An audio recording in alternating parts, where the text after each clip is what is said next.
Stay on subject because China is India's second biggest trading partner. With billions of dollars worth of trade every year, India has become heavily dependent on its Asian partner. However, as we've been hearing, the coronavirus outbreak is beginning to cause major disruption to supply chains, and nowhere more so than in India. Davina Gupta has been finding out more. For the past 2 years, this television factory in the western state of Haryana has supplied new generation televisions to global brands across India.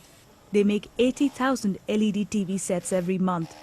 The glass panel and electronic chips used for it are not available in India. So they are heavily dependent on China to import them. But with the coronavirus outbreak, factories there are shut. These are made in China. That has put 23-year-old Sagar, who manages this plant, in a tough spot. Already 60 to 70% of the components we are using, we are highly dependent on China. So the glass, which is the open cell, has already been increased for up to about 20 to 25%. So for the next quarter, there is definitely shortage in supply. So at least 10 to 15% of the prices will be increased for the retailers. China exports over $50 billion worth of goods to India. While most of it is ready-made product, there are crucial raw materials that are used by pharma and auto industries, to name a few, that will be a source of worry.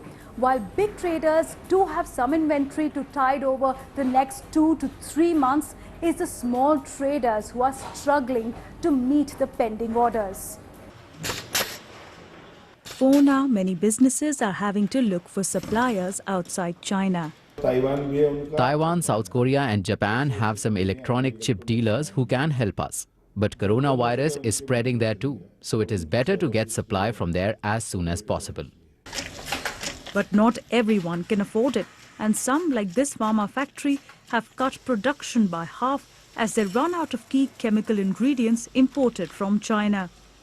We are paying twice for the raw material, but because of the price cap on medicines, we cannot raise the cost for the consumers. So we have cut our production, and in the coming time it will hurt the labor force as well. Job losses in these small enterprises will further hurt the Indian economy, which is facing a slowdown. China is trying to get its factories back to work. But for customers like this, the shortage of materials will take weeks to clear. Davina Gupta, BBC News, Haryana.